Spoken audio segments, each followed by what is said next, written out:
And welcome to She Thinks, a podcast where you're allowed to think for yourself. I'm your host, Beverly Hallberg. And on today's episode, Payton McNabb joins us to share her personal experience of competing against a biological male athlete in high school. She'll explain how her life forever changed following an injury during the game, including dealing with significant long-term physical damage to this day. Payton McNabb is an IWF ambassador and a marketing intern and desires to speak out so that women's sports stay female. Payton, thank you so much for speaking out on this issue and for joining us today. Yeah, thank you so much for having me. Now, I do know that you recently graduated from high school, but can you just tell us a little bit about where you're from and what sport you played? I'm assuming all through high school and perhaps even prior to that. Yeah, so I'm from Western North Carolina. I'm from a very rural community. I played 3 sports in high school and pretty much my whole life. I played volleyball, softball, and basketball. So I was a 3-sport athlete since I could walk, and that's pretty much been what's consisted of my whole life. And so are you playing any of those sports now that you're in college? I'm not. You're not. So it was something that you did all growing up, all through high school. And I know where you sustained your injury was playing volleyball in a high school tournament. At what grade were you in when you first competed against a biological male in volleyball? So in 2019, they passed a law that the transgender athletes could participate in North Carolina, and I was a freshman in 2019. So um, it started right from the beginning. I've always played against them my whole high school career, and it's always been just the same, just as challenging. When that was changed, when the law and therefore then the rules were changed, did a coach talk to you, anyone at your high school talk to you about competing against men, or did they think because it's volleyball that there wouldn't be a major issue, maybe as there may be in more high contact sports? So what's weird about it is when he started playing for his school, he was homeschooled all before. So he just transferred to a public school to play sports, like right when the law passed. So, that was something that me and the rest of my team and whole community never thought we would have to run into given where we live. And it was always like so weird. No one really said anything about it. Everyone saw it, of course, and it was really obvious, but we all just kind of didn't know what to do, and you kind of freeze in that situation. Yeah. And again, not ever expecting that to happen to us, that definitely took a toll in it. And so why don't you take us to that day where you were injured? I'm assuming you were in some type of tournament, some type of school competition. What took place? Yeah, so they are a part of our conference. So we had to play them. We can't just refuse the game, like a lot of people were saying that we should have. But we couldn't refuse the game since it was in our conference. So we went into the game. It was kind of just the same thing for me. I was just kind of like, what's going on? Like, why is this allowed? But I was kind of used to it at that point, and seeing the younger players on my team, all the freshmen, we had a really young team last year, seeing them step on the court for the first time playing against a male, it was really heartbreaking seeing them like that. They were terrified, and it didn't make things any better seeing what happened in the middle of the game. So that's for sure. Yeah, tell me about, you say the freshmen were terrified. Is it just innate where you see a man playing and you think if he spikes the ball, I don't know what's going to happen, or what is the fear of? Yeah, the fear of seeing how severe he would hit the ball. We didn't see any other female athlete perform that way in any of the teams that we played. He really carried their team. So it was really, I mean, it would have been obvious anyway, but it was extremely obvious because, I mean, he was the best player on the team. So seeing how, how he could block every little thing that came over, how he could crush the ball, it just wasn't something that we were used to. So seeing his strength and, his height and everything that comes along with it, that was definitely taunting. And is he significantly taller than the women who were on the court, either on his team or on your team?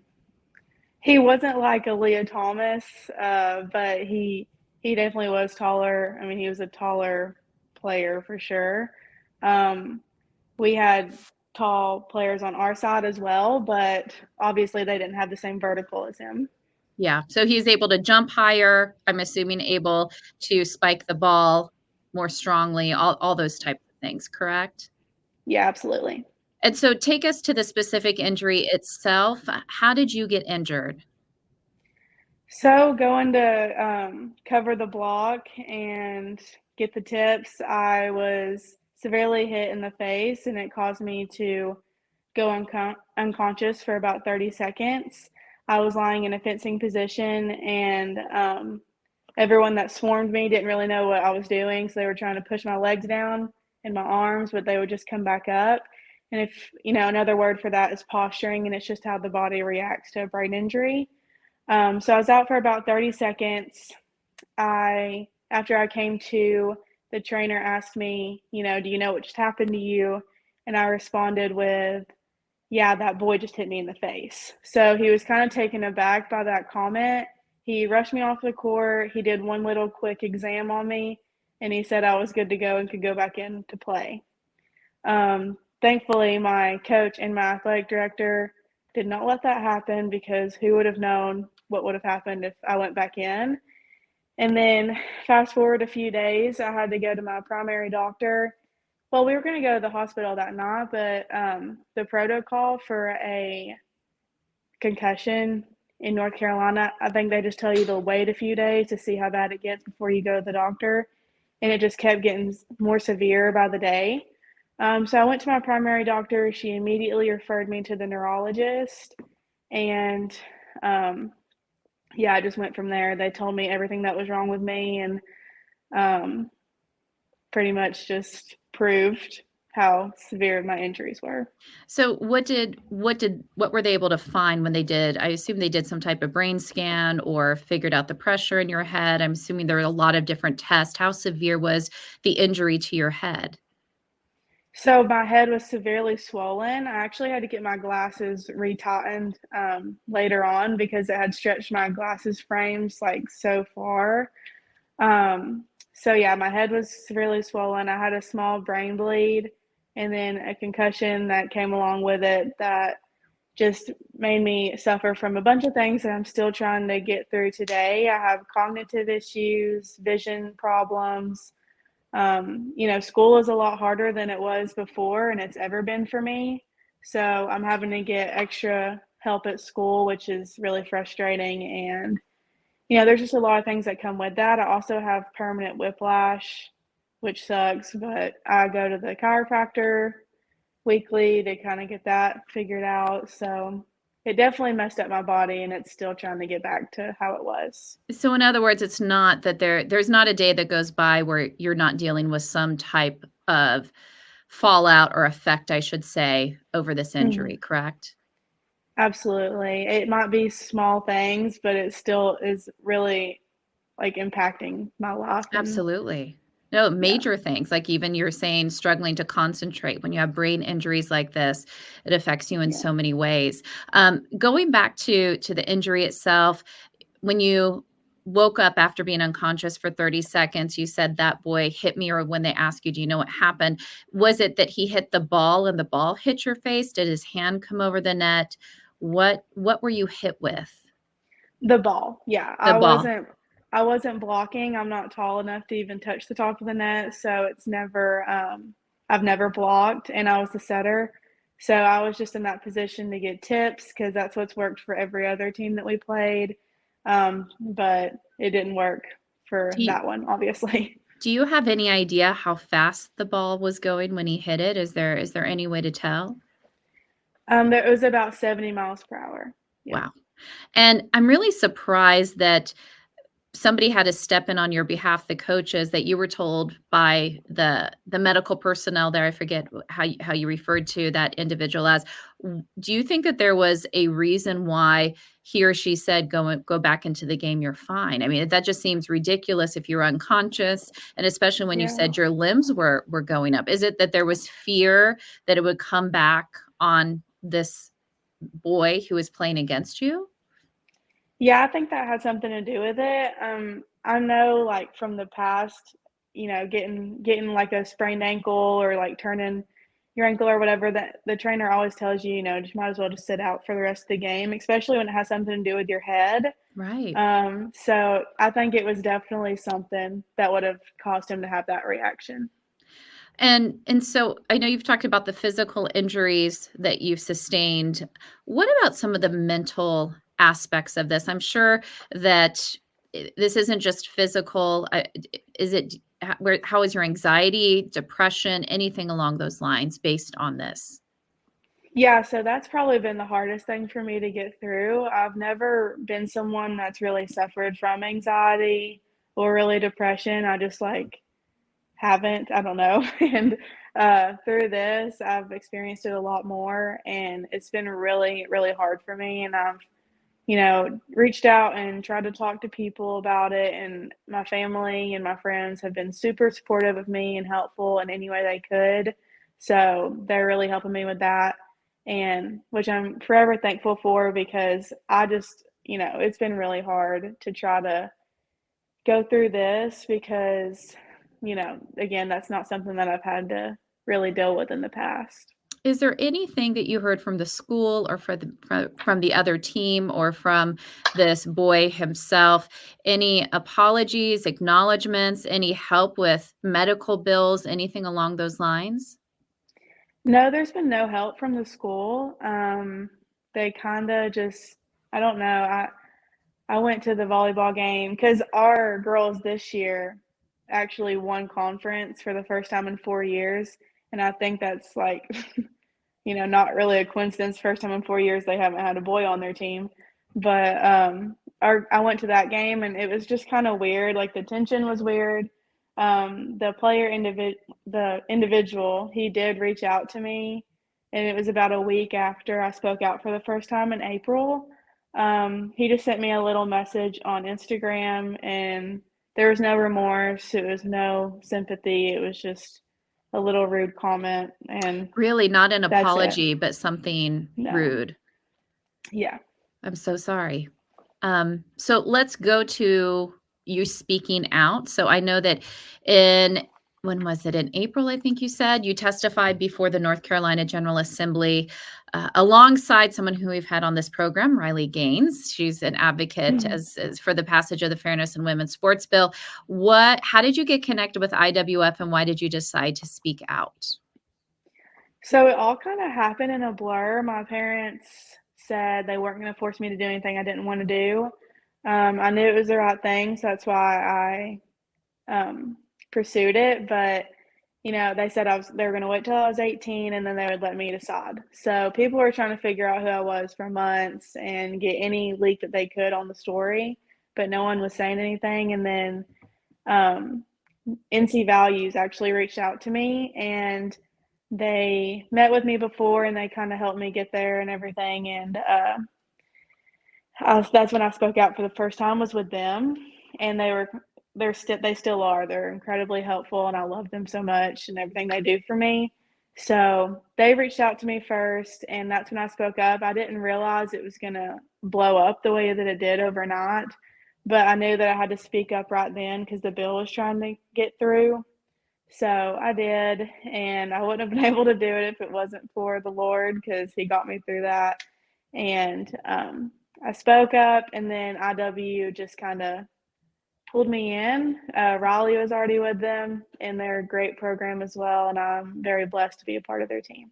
One of the things I've realized as I've spoken to women who've experienced competing against men or a situation where there may be men and women's spaces is at first when you speak out, obviously it's a step of courage and bravery, and you're really not sure what to expect. But the common refrain I hear from anyone who has chosen to speak out is they get so many more people thanking them than they get of those rude comments. Has that been your experience as well, that there's been more positive feedback and people thanking you for speaking out versus those who are saying something hostile to you?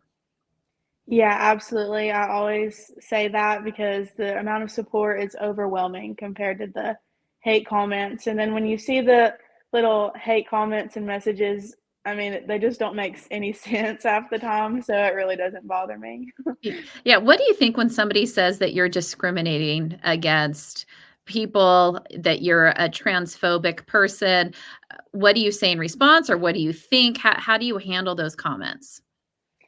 So this really has nothing to do with that. It's really a pro-women issue, and I'm pro-women. I think women should have just as much opportunity, and I'm not saying anyone can't participate in a sport. No one's saying no that anyone can't play.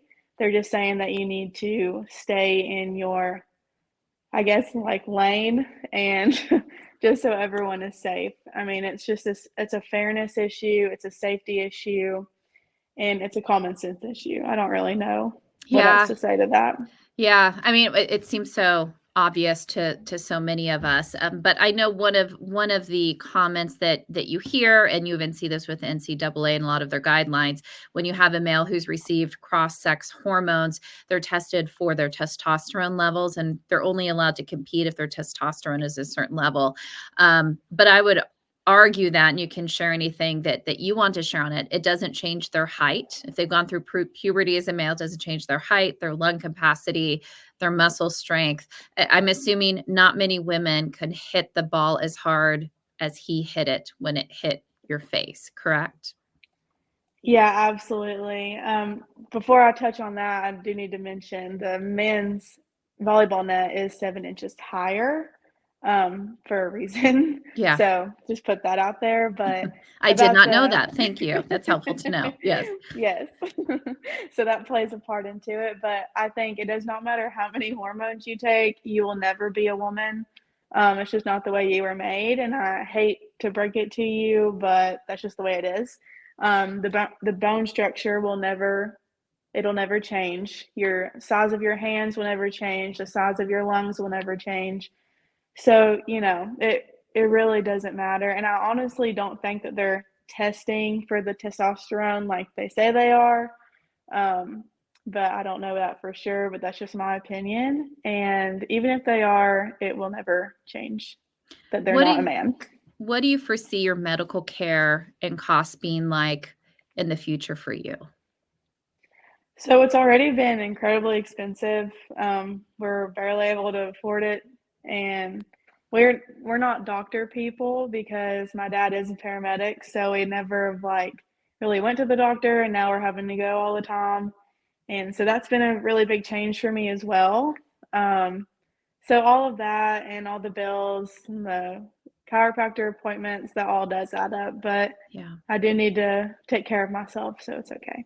Yeah. And just final question for you. Where do you see yourself going from here? Are you majoring in anything that's going to lead you to continue to be a spokesperson, or is this just something you're going to be doing on the side and speaking out to help women when you can? So I'm actually majoring in marketing. So Right. nothing really like in the political world because I'm not a politician. I'm just speaking the truth and, the truth of my story and what happened to me and whatever God's plan is. I mean, I never thought I would be doing this, that's for sure. Uh, this is really funny, but I've only failed one class in my life and it was public speaking. So that's definitely not what was on my agenda, but the Lord said, it is.